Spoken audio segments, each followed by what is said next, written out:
हम लोग पढ़ेंगे रेबीज़ के बारे में। रेबीज़ जो होता है एक एक्यूट इन्फेक्शियस डिजीज़ होती है सीएनएस की, ठीक है। और जो इसका वायरस होता है रेबीज़ कॉज करने वाला, वो रैप्डोविरिडी फैमिली का मेंबर होता है, ठीक है। तो रैप्डोविरिडी फैमिली का मेंबर है जो वायरस जो कि रेबीज़ कॉज करवाता है।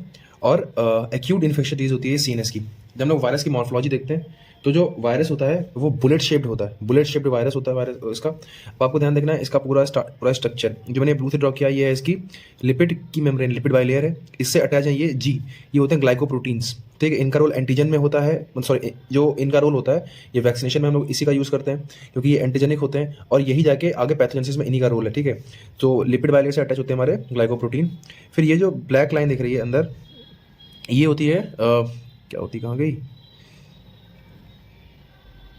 Matrix protein. ये है मैट्रिक्स प्रोटीन। जैसे कि वायरस में न्यूक्लियो कैप्सिड होता है, वैसे ये होती है हमारी मैट्रिक्स प्रोटीन, ठीक है। तो ये मैट्रिक्स प्रोटीन और इसके अंदर होता है सिंगल स्ट्रैंडेड आरएनए होता है, single stranded RNA. This is single stranded RNA which is attached to LNP protein and LNP protein are nothing but RNA polymerase.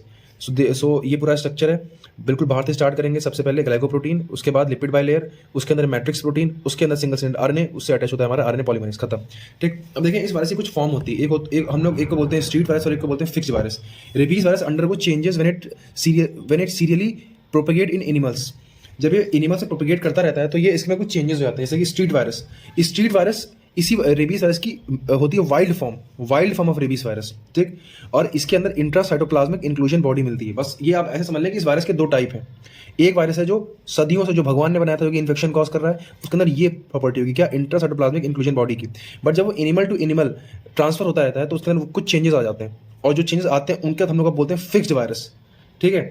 अब ये कुछ प्रॉपर्टीज लूज कर देता है, जैसे कि इसके अंदर जो इंक्लूजन बॉडीज थी एब्सेंट होती हैं, ठीक है। और ये एक्स्ट्रा न्यूरल टिश्यू में मल्टीप्लाई नहीं करता, मतलब ब्रेन के बाहर जाता ही नहीं है, ठीक। और ये सलाइवरी ग्लैंड को इन्फेक्ट नहीं करता है और मल्टीप्लाई करता है रैपिडली, ठीक है। तो ये भगवान ने बनाया था वायरस, ये वो है। और जब ये बार बार एनिमल टू एनिमल ट्रांसफर होगा तो उसमें कुछ चेंजेस आ जाएंगे। वो चेंजेस ये हैं जैसे कि इसके अंदर इंक्लूजन बॉडी एब्सेंट हो जाएगी और एक्सटर्नल टिश्यू को इफेक्ट नहीं करता है, सलाइवरी ग्लैंड को इफेक्ट नहीं करता है और बहुत तेजी से वो करता है मल्टीप्लाई। तब आते हैं इसके ट्रांसमिशन पे। देखें ट्रांसमिशन ये बनाया मैंने डॉग बड़ी मेहनत से। So transmit to human by bites of infected dog, ठीक। फिर ये जो वायरस होगा वो जहाँ पे डॉग ने बाइट किया है वहीं पे रेप्लिकेट करेगा लोकली उसी मसल के अंदर, ठीक। फिर जो होता है वायरस उस मसल के अंदर जो न्यूरॉन्स आ रहे होंगे, जो उनमें एस्टाइल कोलाइन रिसेप्टर्स होंगे, उनसे बाइंड कर जाता है एट न्यूरोमस्कुलर जंक्शन, ठीक। और फिर उसका इसका रेट्रोगेट ट्रांसमिशन होता है, अभी ऊपर की ओर जा रहा है बॉडी में, ठीक। और फिर होता है इसका सेंट्रीपिटल स्प्रेड। इसका मतलब मान लीजिए हम लोग का ब्रेन है, ठीक। और यहाँ पे कुत्ते ने काटा था, ये मान लीजिए हाथ है, तो यहाँ से अब इसका होता है सेंट्रीपिटल मोशन, मतलब सीएनएस की ओर जा रहा है तो सेंट्रीपिटल मोशन, और ये अलोंग मोटर नर्व्स होता है, ठीक। अब समझिए कि ये डिस्टेंस जितनी ज़्यादा होगी उस वायरस को उतना ही ज़्यादा देर तक चलना पड़ेगा, तो मैनिफेस्टेशन उतने लेट आएंगे। इसका मतलब जो लंबे आदमी होते हैं उनमें ये मैनिफेस्टेशन लेट में आते हैं, और जो छोटे स्ट्रक्चर के आदमी होते हैं उनमें रेबीज के मैनिफेस्टेशन जल्दी आते हैं आफ्टर डॉग बाइट। क्यों? क्योंकि उनमें रास्ता छोटा होता है, सिंपल सी बात है, ठीक। Then it will ascend upward to the CNS, ठीक। और सीएनएस में कहा तो मेनली हिप्पोकैम्पस और सेरेबेलम में ये जाता है। उसके बाद जब वहाँ पे पहुंच गया है, अब यहाँ से उसका स्प्रेड होता है सेंट्रीफ्यूगल स्प्रेड। अब वो डिफरेंट बॉडी पार्ट्स में जाएगा, centrifugal spread along nerves to, ठीक है। बट अलॉन्ग नर्व्स इसका सेंट्रीफ्यूगल स्प्रे होता है। बट अब एक बार ध्यान रखें कि आपको रेबीज का वायरस कभी भी ब्लड में नहीं मिलेगा, नो वायरीमिया, ब्लड में आपको वायरस नहीं मिलेगा, ठीक है। सेंट्रीफ्यूगल स्प्रेड होता है और वो सब नर्व्स के थ्रू होता है। और कहाँ पे वायरस जाता है? सलाइवरी ग्लैंड में जाता है, स्किन में जाता है और कॉर्निया में जाता है मेनली, ठीक है। बहुत सारे डॉग ने काटा, उसी मसल में इसने पहले लोकली रेप्लिकेट किया, फिर वहां पे जो एस्टाइल कोलाइन की नर्व्स थी उनके जो रिसेप्टर्स थे उनसे बाइंड करा, फिर रेट्रोगेट ट्रांसमिशन हुआ, सीएनएस की ओर गया मतलब सेंट्रीपिटल, फिर वहां पे हिप्पोकैम्पस और सेरेबेलम में फिर मल्टीप्लाई करा, और फिर वहां से उसका सेंट्रीफ्यूगल स्प्रेड हुआ सलाइवरी ग्लैंड में, स्किन में और कॉर्निया में, ठीक। अब आते हैं पैथोलॉजिकल चेंजेस का क्या हमें देखने को मिलेंगे। देखें सबसे इंपॉर्टेंट क्वेश्चन है नेग्री बॉडीज। जब कोई पेशेंट उससे सफर कर रहा होगा रेबीज से, ठीक है, तो उसके अंदर इंट्रासाइटोप्लाज्मिक यूजोनोफिलिक इंक्लूजन देखने को मिलेंगे ब्रेन पेरेन्काइमा के अंदर। क्या ये हम नॉर्मल लोगों में ढूंढ सकते हैं? मान लीजिए आपके किसी पड़ोस में नेगरी बॉडी, मतलब आपके किसी पड़ोस में किसी इंसान को रेबीज का इन्फेक्शन हुआ है, तो नेगरी बॉडी आप कैसे भी सर्च कर सकते हैं? बिल्कुल नहीं, क्योंकि उसके लिए हमें ब्रेन पेरेन्काइमा का सैंपल चाहिए। तो ऐसा तो है ना कि उसका ब्रेन काट के उसमें से पेरेन्काइमा का सैंपल लेंगे। तो नेगरी बॉडी जो डिटेक्ट हम लोग करते हैं वो ऑटोप्सी के दौरान करते हैं, ये जानने के लिए कि क्या इस पर्सन की डेथ रेबीज की वजह से हुई है, ठीक है। तो उसमें हमें मिलेंगे नेग्रीज बॉडी। अभी क्या होती है? ये होती है intracytoplasmic eosinophilic inclusions, intracytoplasmic eosinophilic inclusions in brain parenchyma, ठीक। इनका फिगर देख लें आप। देखिए ये है नेगरी बॉडीज का फिगर, ये ये है नेगरी बॉडीज, ये ब्रेन पैरेन्काइमा के अंदर इंट्रा साइटोप्लाज्मिक इंक्लूजन्स है, ठीक। अब आ जाते हैं इसके फीचर्स पे। तो जो इसका इंक्यूबेशन पीरियड होता है वो होता है 20 से 90 दिन, ठीक। लेकिन बच्चों में जिनकी हाइट छोटी है उनमें और सीवियर लैसरेशन, मतलब अगर बहुत ज़्यादा डैमेज हुआ है तो ये जो इंक्यूबेशन पीरियड होता है थोड़ा सा कम हो जाता है, जितना नॉर्मली होता है उससे थोड़ा सा कम हो जाता है। अब जो मैनिफेस्टेशन आएंगे वो 3 स्टेज में आएंगे। सबसे पहले आती है प्रोडॉर्मल स्टेज। ये 2 से 10 दिन तक होती है लगभग। इसमें बस फीवर आएगा, मलेज होगा और एनोरेक्सिया होगा, बस। फिर आता है एक्यूट न्यूरोलॉजिक फेज। अब कुछ लोगों में आता है, मतलब एक्यूट न्यूरोलॉजिक फेज होता है, ये डिपेंड करता है। कुछ लोगों में आता है इंसेफेलाटिक टाइप का और कुछ लोगों में आता है पैरालाइटिक टाइप का। इंसेफेलाटिक का मतलब ये है कि ब्रेन सेटेड मैनिफेस्टेशन आएंगे, और पैरालाइटिक टाइप का मतलब ये है कि ब्रेन सेटेड मैनिफेस्टेशन नहीं आएंगे, उसके पास पैरालिसिस होगा। ये उन लोगों में होता है जिनके रेबीज का वैक्सीनेशन पहले हो चुका है जनरली, ठीक है। तो ये उन लोगों में होता है। अच्छा, अब आ जाओ इंसेफेलाटिक टाइप का।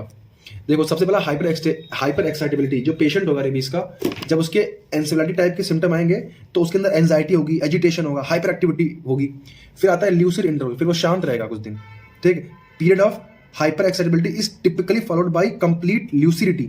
इसका मतलब जो पहले हाइपर एक्साइटेबिलिटी, फिर शांत हो जाएगा पेशेंट कुछ दिन तक, फिर क्या आएगा हाइपर एक्साइटेबिलिटी, फिर शांत हो जाएगा कुछ पेशेंट, ठीक। लेकिन जैसे जैसे डिजीज प्रोग्रेस करेगी ये टाइम कम होता जाएगा। अब उसके ये इंटरवल्स बहुत जल्दी दिए जाएंगे, एक्साइट शांत, एक्साइट शांत, एक्साइट शांत। आप देखें, अब फ्रीक्वेंसी बढ़ गई, ठीक। उसके बाद थर्ड होता है ऑटोनॉमिक डिस्टर्बेंसेज आएंगे, जैसे कि increase salivation, increase लैक्राइमेशन। Increase salivation की वजह से उसके माउथ में फोमिंग होगी, इसे बोलते हैं फोमिंग ऑफ माउथ। सेकेंड है हाइड्रोफोबिया और एरोफोबिया।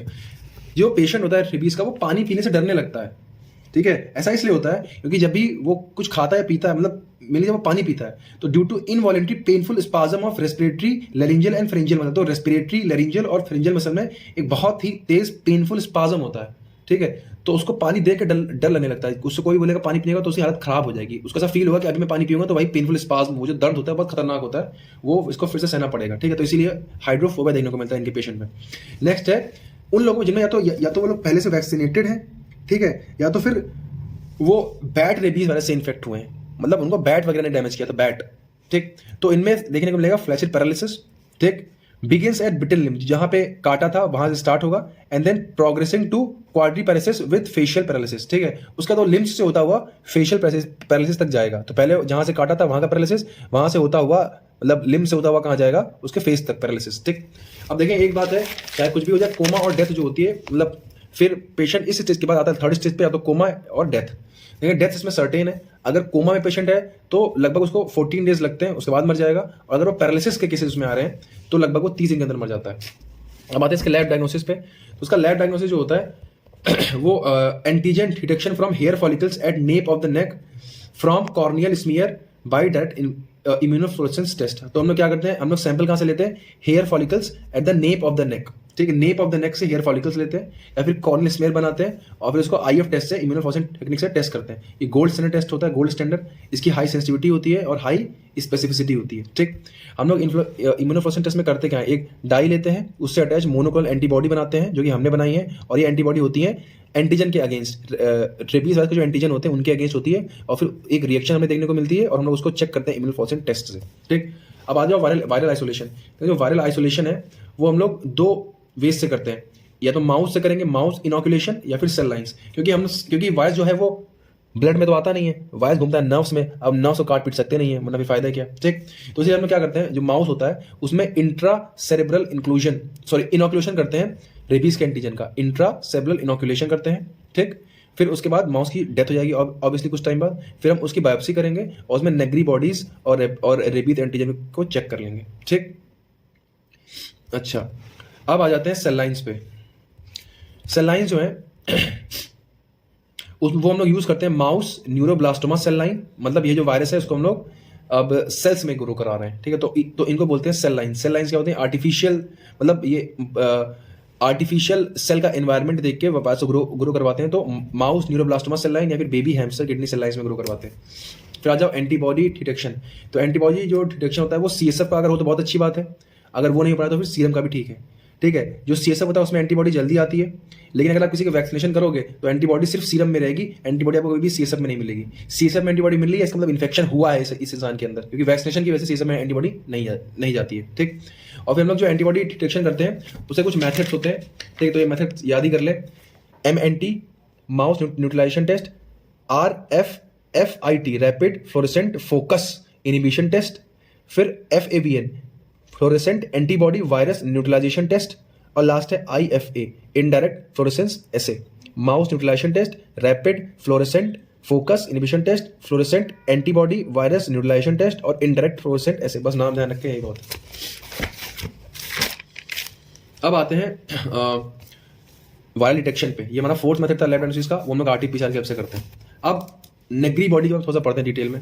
देखो जो नेगरी बॉडी होती है, ये मैंने कहा था कि ये पोस्टमार्टम डायग्नोसिस ऑफ रेबीज को में ही हेल्पफुल होती है, क्योंकि हम लोग जनरली किसी का ब्रेन पेरेन्काइमा का सैंपल तो लेते नहीं है, तो मरने के बाद चेक करते हैं कि उस इंसान की डेथ रेबीज से हुई नहीं, तो उसका हम लोग करते हैं डिटेक्शन। अभी क्या होती है भाई, intracytoplasmic eosinophilic inclusions with characteristic basophilic inner granules, और इसमें वायरल प्रोटीन होगा और वायरल डीएनए होगा। तो मैं बना दे रहा हूँ, देखो क्या होगा, यूसोफिलिक इंक्लूजन होगा, ये यूसोफिलिक इंक्लूजन, इसके अंदर बेसोफिलिक ग्रेन्यूल्स होंगे, वायरल प्रोटीन होंगे और वायरल RNA होगा। ये हमारी होती है नेगरी बॉडी। 4 चीजें होंगी, इंक्लूजन किसका होगा, यूसोफिल का, उसके अंदर बेसोफिलिक ग्रेन्यूल्स, उसके अंदर वायरल प्रोटीन, उसके अंदर RNA।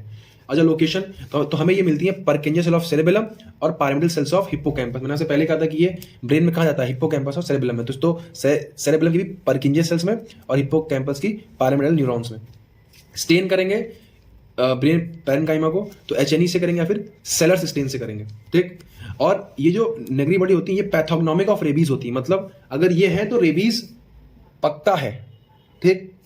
लेकिन फिर मतलब अब ये लैंग्वेज बुक में लिखी थी तो मैं बता दे रहा हूँ, लेकिन ये कॉन्ट्राडिक्टरी है कि लेकिन 20% पेशेंट ऐसे भी होते हैं जिनमें रेबीज हुआ है बट नेगरी बॉडी नहीं है। 20% केसेस में डिटेक्शन नहीं होता। तो अगर ये नहीं है तो हम लोग रूल आउट नहीं करेंगे रेबीज को, hence it does not rule out diagnosis of rabies, ठीक। और भी सिम्टम देखेंगे, वैसे आप ये लाइन जानेंगे कि this is pathognomic in rabies. अब आ जाए लोकल वुंड केयर। जो वुंड केयर है, पहले हम लोग जो घाव लगाए, मान लो किसी कुत्ते ने काट लिया तो पहले उसको साफ करेंगे, फिर केमिकल इनएक्टिवेशन करेंगे, वहां पे कुछ केमिकल्स डालेंगे जैसे कि पोविडोन आयोडीन या फिर अल्कोहल डालेंगे। ये छोड़ दो, अल्कोहल ध्यान रखो, अल्कोहल डालेंगे। फिर करेंगे सूचरिंग। देखो सूचरिंग हम लोग अवॉइड करते हैं पेशेंट में करना, क्योंकि सूचरिंग जब आप करोगे तो लोकल टिश्यू को और डैमेज करोगे तो जो वायरस होता है वो और जगह बॉडी में फैल सकता है, इसलिए अवॉइड करते हैं। बट अगर कोई ऐसी इंजरी हो गई है, बहुत हाई ट्रॉमा, जिसमें सूचरिंग करनी ही पड़ेगी, तो फिर करते हैं। फिर अदर मेजर्स पे आ जाए, तो अदर मेजर्स में हम लोग क्या करेंगे, प्रोफाइलेक्सिस देंगे पहले तो, ठीक। हिटनेस प्रोफाइलेक्सिस देंगे, एंटीबायोटिक ट्रीटमेंट देंगे, do not touch wound with bare hand, और कभी भी जब आप ये सब केयर करें किसी की तो वुंड को बेयर हैंड से मत दें।